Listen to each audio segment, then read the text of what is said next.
दोस्तों नमस्कार। दोस्तों, ये दुनिया जो है आपको जैसी दिखाई देती है हकीकत में वैसी नहीं है।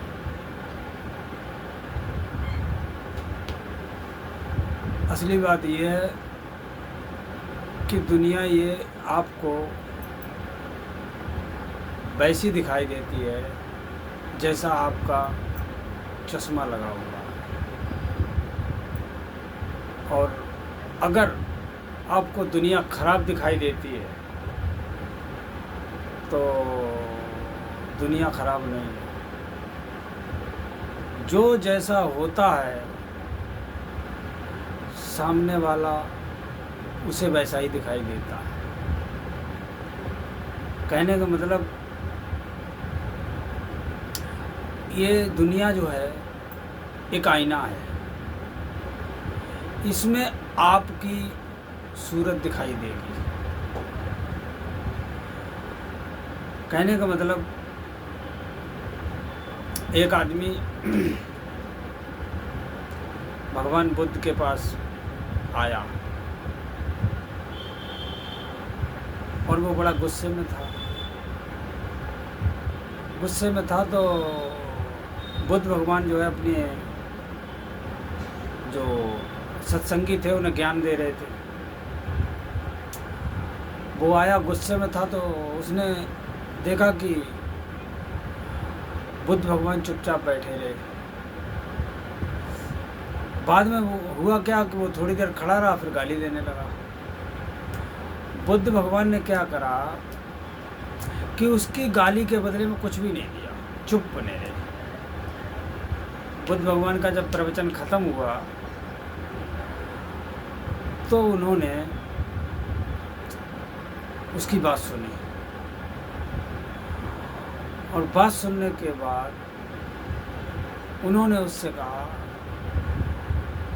कि हमें तुम्हारे अंदर कोई भी कमी नहीं दिखाई दे रही। वो आदमी अफसोस में पड़ गया। उसने कहा कि हमने इनको इतनी गाली दी और बाद में ये कह रहे हैं कि तुम्हारे अंदर कोई कमी नहीं दिखाई दे रही। तो वो राजा का लड़का था, वो घर चला गया। उसके पिताजी थे।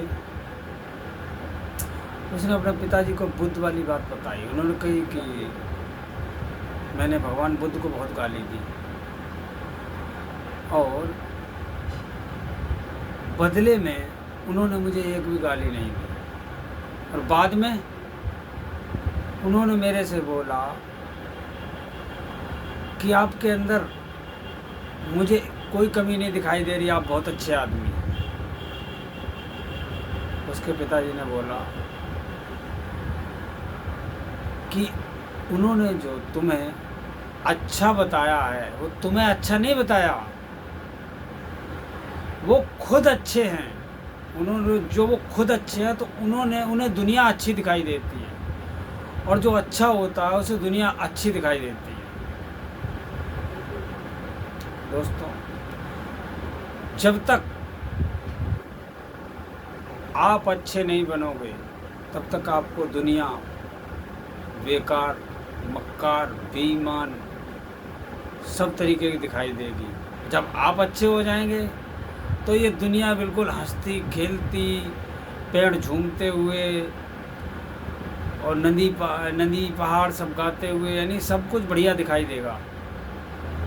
अगर आपके अंदर जहर भरा हुआ है अपने लिए, अपने परिवार के लिए, अपने पति के लिए, अपनी पत्नी के लिए या अपने बच्चों के लिए, अपने रिश्तेदारों के लिए, आप जीते जी नरक में हैं। आप जिंदा हैं लेकिन उसका कोई मकसद नहीं है। आपके पास कभी भी समृद्धि नहीं आएगी। अगर आपकी ऐसी भावना है तो ना तो आप कुछ सुख शांति पा सकते हैं, ना तो आप अमीरी पा सकते हैं, कुछ भी नहीं पा सकते। आपको अमीरी भी आपके पास जब ही आएगी जब आप सामने वाले का सत्कार सम्मान करना सीख जाएंगे। सबसे बड़ी बात यह है, आदमी एक दूसरे से चिढ़ता है और जब तक चिढ़ता रहेगा तब तक सामने वाले का कुछ नहीं बिगड़ेगा। जो आदमी चिढ़ेगा वो ही बीमार पड़ेगा, और जो चिढ़ के बीमार पड़ता है उसका कोई भी इलाज नहीं है। जिसके अंदर जहर भरा हुआ है, जिसके अंदर दूसरे के प्रति कटु भावना है, वो आदमी मेरी निगाह में साक्षात नरक में बैठा हुआ है।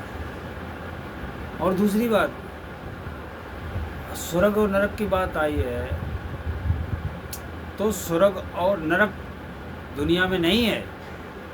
जो आदमी अपने आप को अच्छा फील कर रहा है, अच्छा महसूस कर रहा है, जिसे लगता है कि हम खुश हैं, संतुष्ट हैं, बढ़िया हमारी सब सही ज़िंदगी चल रही है, वो समझ लो स्वर्ग में बैठा है।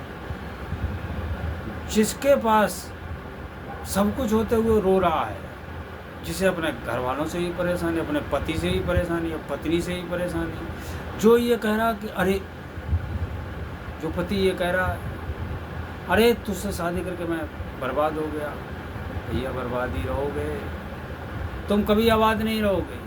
जो पत्नी ये कहती अरे तुमसे शादी करके हम बर्बाद हो गए, तुमसे अच्छे अच्छे मेरे रिश्ते आए, वो बर्बाद हैं, उनकी ज़िंदगी कभी नहीं सुधरेगी।